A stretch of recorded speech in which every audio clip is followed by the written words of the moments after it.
Hello my dear students, welcome करता हूँ मैं भारत पंचाली और केमिस्ट्री गुरुजी अगेन आप सबका एक बहुत ही ज़्यादा इंपॉर्टेंट वीडियो में। तो सीयूटी एग्जाम 2024 के लिए सबसे पहला चैप्टर है हमारा द सॉलिड स्टेट, जो कि सीबीएसई के सिलेबस में नहीं था, कुछ बोर्ड्स में भी होगा।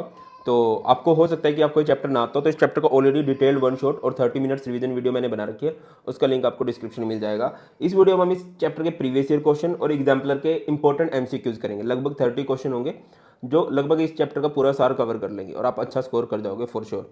और अगर आपने अभी तक अच्छी वाली बुक नहीं ली है तो मैं आपको बोलूँगा कि आपके लिए दो बुक बहुत बढ़िया है। सबसे पहले CBSE supplementary for science students. इसमें क्या है कि सीबीएसई के जो जो चैप्टर आपने नहीं पढ़े हैं वो सब हर एक सब्जेक्ट के फिजिक्स केमिस्ट्री मैथ या फिजिक्स केमिस्ट्री बायो के वो चैप्टर बहुत अच्छे से इन्होंने कवर कर रखे हैं। और इसके अलावा अपनी प्रिपरेशन के लेवल को चेक करने के लिए आपको एनटीए सीयूटी 30 मॉक पेपर्स, ये भी साइंस स्टूडेंट्स के लिए है, आपको मिल जाएंगे, जिसमें फिजिक्स के 10, केमिस्ट्री के 10 और मैथ्स के 10 मॉक पेपर होंगे, उनकी अच्छे से तैयारी हो जाएगी। लिंक आपको डिस्क्रिप्शन में मिल जाएगा, वहाँ से आप लोग बाय कर सकते हो।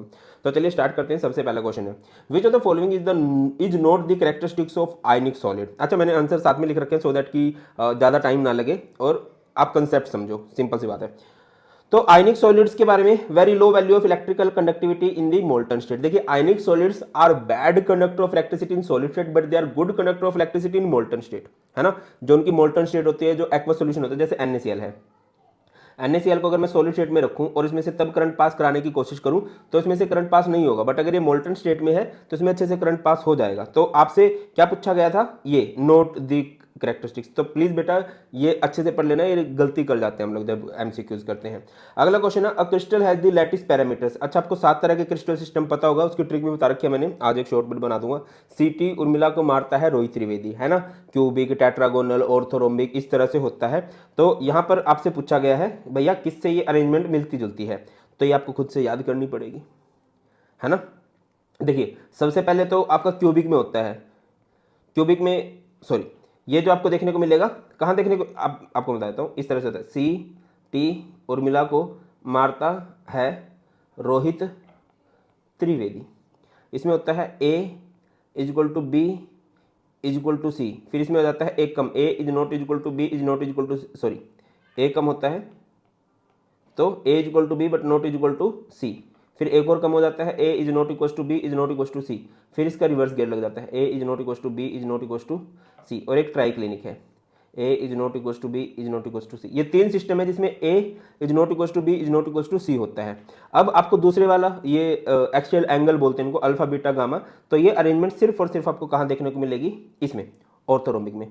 सर ट्राई क्लिनिक में क्या होती है, ट्राई क्लिनिक में क्या होता है बेटा, alpha is not equal to beta is not equal to gamma is not equal to 90 degree.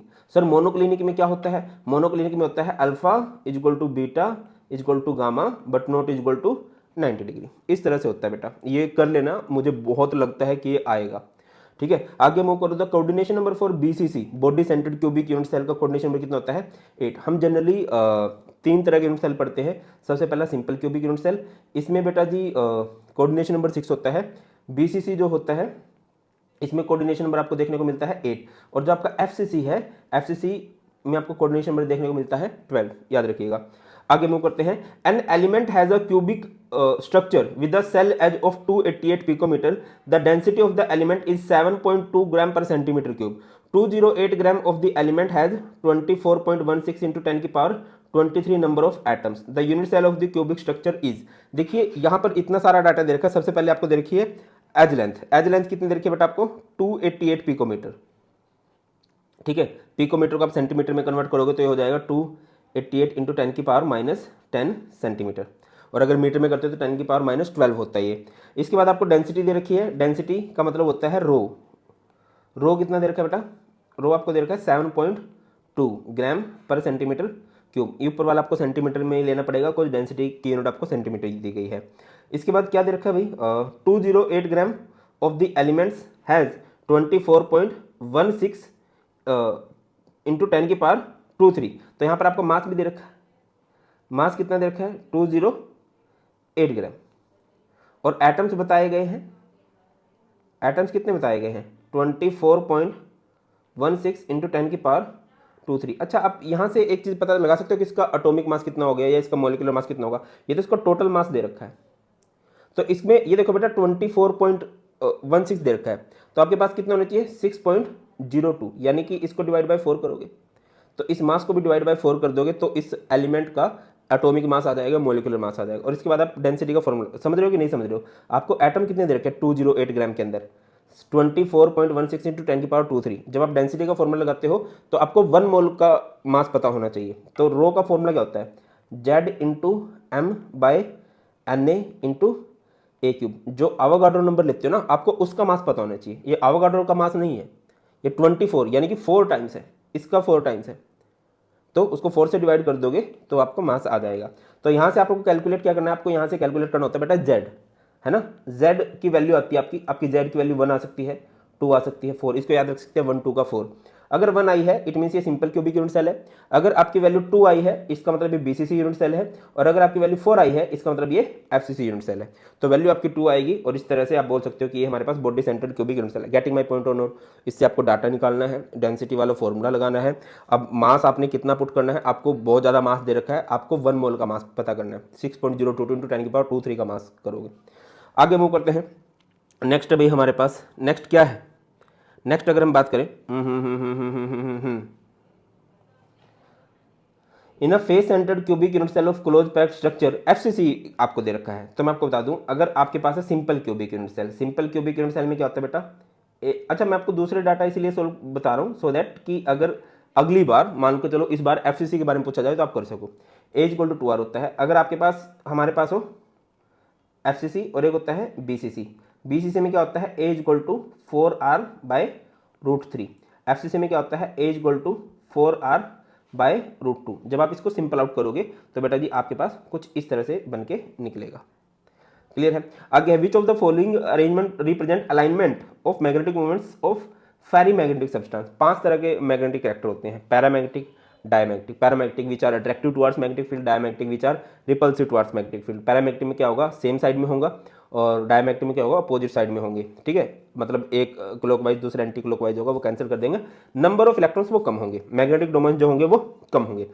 अब बात करते हैं फेरोमैग्नेटिक की। फेरोमैग्नेटिक का मतलब होता है जो स्ट्रॉन्गली अट्रैक्टिव होते हैं, जिसमें बहुत सारे अनपेयर होंगे। एक होते हैं एंटी फेरोमैग्नेटिक जो स्ट्रॉन्गली रिपल्सिव होते हैं, और एक होते हैं फेरीमैग्नेटिक जो फेरो और एंटी फेरो के बीच में होते हैं। थोड़ा बहुत अट्रैक्शन शो कर सकते हैं, थोड़ा बहुत रिपल्शन शो करेंगे। तो कुछ आपको इसमें अनपेयर दिखाई देते हैं, कुछ आपको इसमें पेयर दिखाई देते हैं। तो हमारी करेक्ट अरेंजमेंट है ये। देखिए यहाँ पर क्या है, कुछ सेम साइड में है, कुछ अपोजिट साइड में भी है, फिर कुछ सेम साइड में है। तो इस तरह के सब्सटेंस को हम लोग बोल देते हैं फेरीमैग्नेटिक सब्सटेंस। आगे मूव करते हैं। An alloy of copper, silver and gold is found to have copper constituting. इस तरह के क्वेश्चन आ सकते हैं। कॉपर में किस तरह के हैं? कॉपर में बेटा जी अगर आप देखते हो CCP यानी कि कॉपर में नंबर ऑफ एटम्स कितने आएंगे? यहाँ से कॉपर में नंबर ऑफ एटम्स आ जाएंगे 4। Ag occupy edge centre. Edge centre, edge कितनी होती है भाई? 12 होती हैं और उनका कॉन्ट्रीब्यूशन कितना होता है? 1/4 होता है, तो हो जाएगा 3। Au is present in body centre. Ag नहीं, Au कहाँ पर प्रेजेंट है? बॉडी के सेंटर में। बॉडी का सेंटर 1 होता है, 1 × 1/1 दैट इज 1। तो ये बन जाएगा Cu कितने टाइम्स है बेटा? 4 टाइम्स। Ag कितने टाइम्स है? 3 टाइम्स। और Au तो 1 टाइम ही है। इस तरह से हो जाएगा। आगे मूव करते हैं। Atoms of B form FCC lattice and those of element A। देखिए B ने क्या किया है? FCC, यानी कि B के नंबर ऑफ एटम्स कितने बनेंगे? 4। एटम A ने ऑक्यूपाई किया है अल्टरनेट टेट्राहेड्रल बॉडी। मैं आपको बताता हूँ, जितने भी नंबर ऑफ एटम्स होते हैं ऑक्टाहेड्रल वॉइड उतने ही होते हैं। देखिए अगर कहीं पर नंबर ऑफ एटम है n, ठीक है, ये है हमारे पास नंबर ऑफ एटम्स। तो अगर मैं आपसे पूछूं कि इधर ऑक्टाहेड्रल वॉइड कितने होंगे बेटा? ऑक्टाहेड्रल वॉइड n होंगे। और अगर मैं आपसे पूछता हूं टेट्राहेड्रल वॉइड कितने होंगे, तो वो होते हैं ट्वाइस ऑफ n। बट क्योंकि इसने वर्ड यूज किया अल्टरनेट, यानी कि एक छोड़ के, डबल होने थे बट अगर एक छोड़ के करोगे तो हाफ हो जाएंगे। तो यहां से ये भी कितने बन जाएंगे?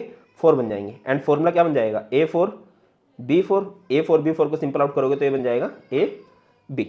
आगे बढ़ते हैं। नेक्स्ट क्वेश्चन है हमारे पास, which among the following is a diamagnetic compound. तो डायमैग्नेटिक कौन सा है भाई? मैं आपको एक एक के बारे में बता देता हूं। यहां पर जो CrO2 है ये बहुत अच्छा कंडक्टर माना जाता है। ये हमारे पास कंडक्टर है, और कंडक्टर भी कैसा है? बिल्कुल अच्छा। आपसे कंडक्टिविटी नहीं पूछी गई है, मैग्नेटिक कैरेक्टर पूछा गया है। तो ये क्या है? एक बहुत बढ़िया अट्रैक्टिव सब्सटेंस होता है। ये है फेरोमैग्नेटिक। और जो फेरोमैग्नेटिक सब्सटेंस होते हैं बेटा, इनसे परमानेंट मैग्नेट बनाई जाती है। इसके बाद नेक्स्ट हमारे पास है C6H6। तो ये हमारे पास क्या है? एक डायमैग्नेटिक सब्सटेंस है, डायमैग्नेटिक मैग्नेटिक। फिर है MnO, ये हमारे पास क्या होगा एक एंटी फेरोमैग्नेटिक। और जो लास्ट बचा है हमारे पास MgFe2O4, याद रखिए ये एक एग्जांपल है फेरी मैग्नेटिक का। इनमें से कोई भी आ जाए तो आपको एग्जांपल याद होना चाहिए, फेरी मैग्नेटिक का जरूर याद रख लेना क्योंकि थोड़ा कंफ्यूजिंग सा नाम है, MgFe2O4 है।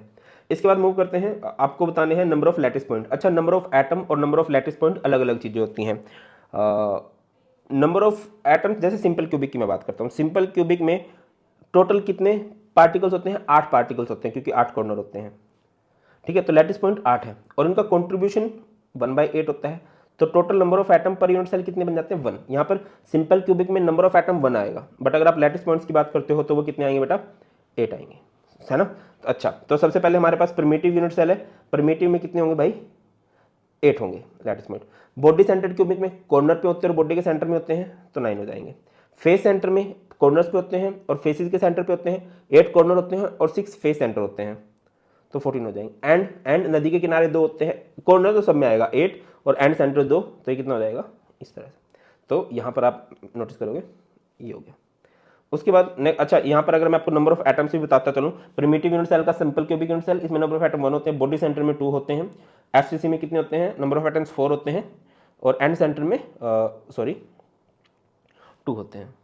अगर यहाँ पर edge centred cubic unit cell पूछ लिया जाता तो उसमें नंबर ऑफ एटम्स 4 आते, पता होना चाहिए। इसके बाद which of the following show both Frenkel as well as Schottky defect. तो ऐसे एग्जांपल कौन है जो फ्रैंकल और शॉर्ट की दोनों डिफेक्ट शो करता है? That is AgBr, silver bromide.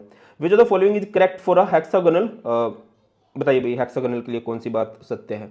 वही सीटी उर्मिला को मारता है रोहित त्रिवेदी, उसको बनाओगे बेटा, इसके आने के चांसेस बहुत ज़्यादा बनते हैं।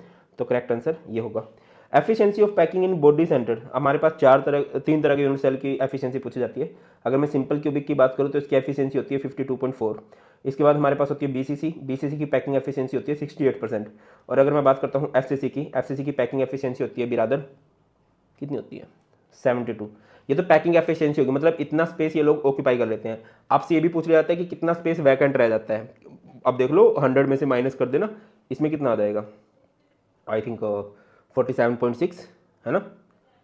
हाँ, इसमें कितना आएगा? 32 और इसमें कितना आएगा? 26% होगा जो अनऑक्यूपाइड स्पेस होगा। अब कुछ एग्जाम्पल क्वेश्चन देख लेते हैं। Which of the following condition favour the existence of a substance in the solid state. बताओ भाई, हाई टेम्परेचर में सॉलिड होता है क्या? हाई टेम्परेचर लिक्विड स्टेट में कन्वर्ट कर सकता है। High thermal energy, thermal energy का मतलब होता है बेटा, थर्मल एनर्जी सबसे ज्यादा गैसियस पार्टिकल्स के अंदर देखने को मिलती है। कोहेसिव फोर्सेज का मतलब होता है अट्रैक्टिव फोर्सेज, अगर वीक अट्रैक्टिव फोर्सेज होंगी तो वो लिक्विड या गैसियस स्टेट में होगा, सॉलिड में नहीं होगा। तो सॉलिड के लिए फेवरेबल कंडीशन है लो टेम्परेचर। लो टेम्परेचर में पार्टिकल एक दूसरे के साथ जुड़े रहते हैं। आगे मूव करते हैं। Which of the following is not a characteristic of a crystalline solid. 2 तरह के सॉलिड होते हैं, क्रिस्टलाइन, अमरफस। क्रिस्टलाइन में बहुत सारी अच्छी अच्छी प्रॉपर्टीज मिलती हैं। तो अच्छा, नोट अ कैरेक्टरिस्टिक पूछा गया है तो यहाँ पर लिखेंगे हम आइसोट्रोपिक इन नेचर। इसके लिए मैंने एक ट्रिक बना रखी है। आइए एसी रूम में बैठ के, आइए मेहरबान, आइए एसी रूम में बैठ के सन्नी देओल की फिल्म देखते हैं दूरदर्शन पे। आइए एसी रूम में बैठ के सनी देओल की फिल्म देखते हैं दूरदर्शन पे। इसका मतलब क्या है? आई का मतलब है isotropy. Isotropy is shown by a का मतलब होता है अमरफस सॉलिड, ठीक है, अमरफस सॉलिड। इसके बाद है एनाइसोट्रोपी। एनाइसोट्रोपी इज शोन बाय सी का मतलब होता है क्रिस्टलाइन सॉलिड, ठीक है। और आइसोट्रोपी का मतलब क्या होता है? Same properties, same property in D का मतलब होता है डिफरेंट डायरेक्शन। और डी का मतलब क्या होता है? Different property in different direction, different properties in different direction. Clear है? आगे मूव करते हैं। Which of the following is an amorphous solid. Amorphous solid कौन सा होगा भाई? Quartz glass. अब देखो आप इसको कंफ्यूज मत करना क्वार्ट्ज में। क्वार्ट्ज एक क्रिस्टलाइन सॉलिड है बट क्वार्ट्ज ग्लास एक अमरफस सॉलिड है। बाकी सब जो सॉलिड है वो क्रिस्टलाइन सॉलिड के एग्जांपल हैं। उसके बाद है which of the following arrangement shows schematic alignment of magnetic movements of anti ferromagnetic. Anti ferromagnetic में क्या होगा भाई? क्लॉकवाइज, एंटी क्लॉकवाइज, मतलब जो स्ट्रॉन्गली रिपल्सिव होते हैं। तो इसमें देखो clockwise, anti clockwise, clockwise, anti clockwise, इस तरह से होता है, ठीक है। अगर मैं इसकी बात करता हूँ तो ये सब्सटेंस क्या होगा मेरे पास? फेरोमैग्नेटिक। अगर मैं इसकी बात करूँ तो ये फेरी मैग्नेटिक है क्योंकि इसमें क्लॉकवाइज भी है, एक आध एंटी क्लॉकवाइज भी है ना। विच of the following is true about the value of refractive index of quartz glass. Quartz glass एक अमेरफस सॉलिड है। अमेरफस सॉलिड जो होते हैं वो आइसोट्रोपिक, आइसो मतलब सेम प्रॉपर्टीज होती है in all directions. Which of the following statement is not true about amorphous solid, on heating they may become crystalline solid, ये बात सत्य है, हो जाते हैं वो। They may become crystalline on keeping for a long time, yes, ये भी आ जाता है उनके अंदर। Amorphous solid can be moulded by heating, ये भी सत्य बात है। They are anisotropic in nature, ये बात गलत है, क्योंकि anisotropy is a property of crystalline solid. उसके बाद बात करते हैं the sharp melting point of crystalline solid is due to, क्यों होता है भाई क्रिस्टलाइन सॉलिड का, क्योंकि क्रिस्टलाइन सॉलिड में आपको regular arrangement of constant particles observe होती है ओवर अ लॉन्ग डिस्टेंस, बहुत दूरी तक रेगुलर अरेंजमेंट में पार्टिकल्स लगे होते हैं।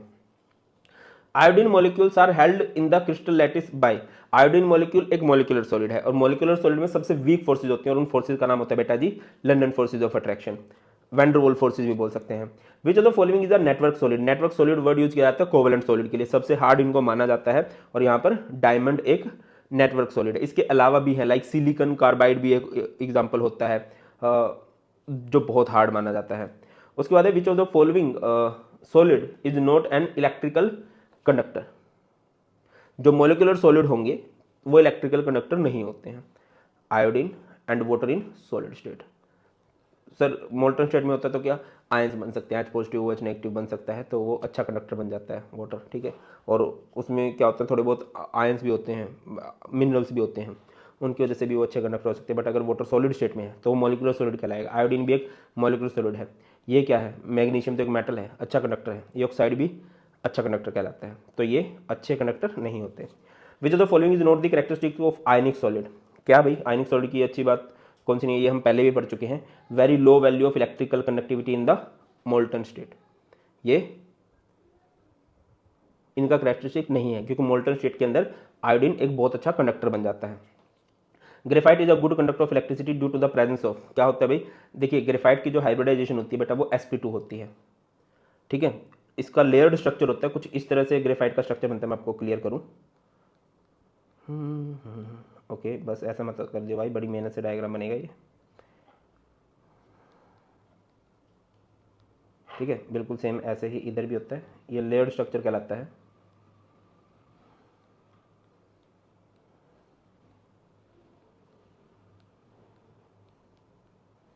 यहाँ पर अगर आप हर एक कार्बन की हाइब्रिडाइजेशन देखोगे ना तो वो क्या बेटा sp2 है, ठीक है। तो एक इलेक्ट्रॉन फ्री होता है ग्रेफाइट के पास, तो वो जो फ्री इलेक्ट्रॉन होता है उसी की वजह से ग्रेफाइट एक अच्छा कंडक्टर कहलाता है। तो आप लोग लिख सकते हो फ्री वैलेंस इलेक्ट्रॉन। अगला क्वेश्चन है which of the following oxide behave as conductor of और insulator depending upon temperature, TiO3, titanium tri oxide जो है टेम्परेचर डिपेंडेंट होता है इसका कंडक्टर होना या इंसुलेटर होना, याद रखिएगा। उसके बाद which of the following oxide show electrical properties like metal, ये बात मैंने पहले बताई थी। CrO2 एक क्या होता है, वैसे तो फेरोमैग्नेटिक सब्सटेंस होता है बट इसकी कंडक्टिविटी जो है बिल्कुल मेटल की तरह की होती है। The lattice site in pure crystal can not B occupied by, देखिए जो हमारे पास यूनिट सेल होते हैं इस तरह से होता है ना, और अगर ये बहुत ज़्यादा यूनिट सेल होंगे तो वो क्या बन जाएगा, स्पेस लैटिस या क्रिस्टल लैटिस बन जाएगा। तो यहाँ पर पार्टिकल्स होते हैं, इन पार्टिकल्स को बोलते हैं लैटिस पॉइंट।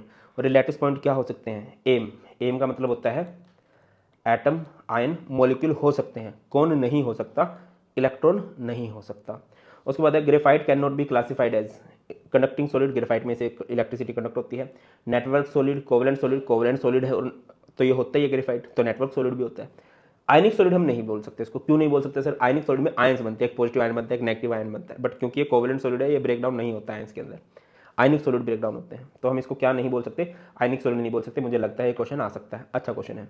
अगला क्वेश्चन है cations are present in the interstitial sites in, बताओ भाई कैटायंस कहाँ पर। देखिए फ्रैंकल शॉर्ट की डिफेक्ट को मैंने बहुत अच्छे से एक्सप्लेन कर रखा है। फ्रैंकल मैंने बताया था मेरा फर्स्ट बैच है, तो फर्स्ट बैच में अगर लड़का लड़की बात करेंगे तो मैं लड़के को उठा के पीछे भेज दूंगा, फेवरेटिज्म है ना, मजाक कर रहा हूँ, मतलब मेरी जगह कोई भी टीचर होगा तो वो भी ऐसा ही बिहेव करेगा।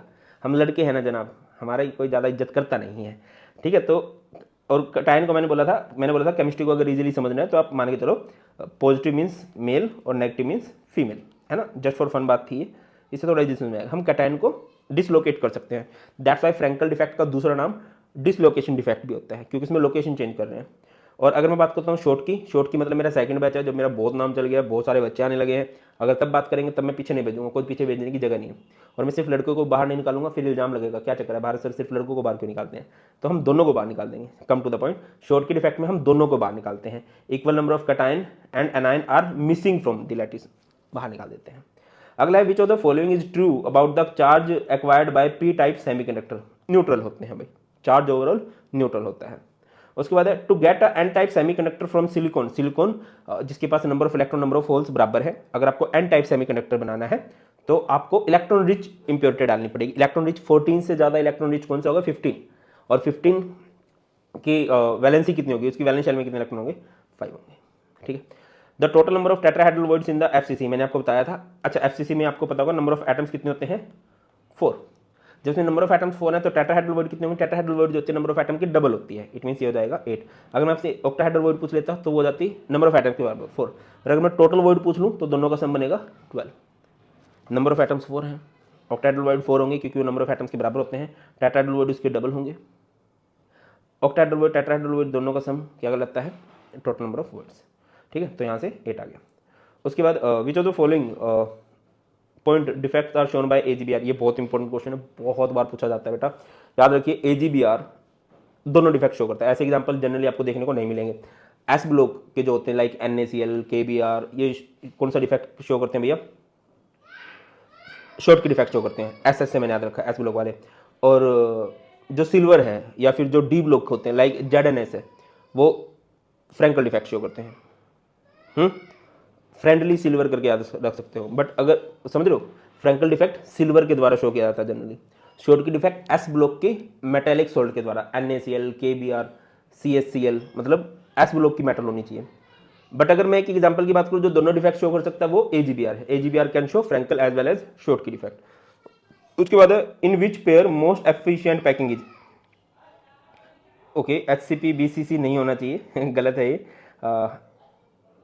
HCP एंड CCP जो होते हैं, hexagonal close packing and cubic close packing, इनके अंदर सबसे एफिशिएंट पैकिंग होती है, और वो सबसे एफिशिएंट पैकिंग कितनी होती है भाई, 74%। ठीक है। उसके बाद the percentage of empty space in a body centred cubic, अब बॉडी सेंटर्ड में ऑक्यूपाइड स्पेस होता है 68, तो एम्प्टी स्पेस कितना बचेगा बेटा, 32%। विच of the following statement is not true about HCP, coordination number 12 होता है, ये बात सही है। पैकिंग एफिशिएंसी 74 है, मैंने ये भी बात बताई थी। Tetrahedral void of second layer are covered by the sphere of third layer, ये भी बात सही है। सेकंड लेयर के जो टेट्राहेड्रल वॉइड बनेंगे उसे थर्ड लेयर वाले पार्टिकल्स ऑक्यूपाई कर देंगे। in this arrangement spheres of the fourth layer exactly aligned with those of first layer, ये पॉइंट है CCP का, HCP का नहीं है। HCP में क्या होता है भाई, थर्ड लेयर अलाइंड होती है किसके साथ, aligned with first layer. Clear है, चलो जी बहुत बढ़िया। अब मुझे जाते जाते एक बात बता दीजिए, true solids are also known as and pseudo solids are also known as. Comment section में हर एक बच्चे ने आंसर करना है, तब मुझे पता चलेगा कितने बच्चों ने एंड तक वीडियो देखी है। और इस लेक्चर की नोट्स मैं आपको टेलीग्राम चैनल पर शेयर कर दूंगा। That's all in this video. बहुत जल्द मिलते हैं, कुछ भी डाउट हो आप लोग कमेंट सेक्शन में बता सकते हो। बहुत ख्याल रखिए, god bless you all, please take care, जय हिंद।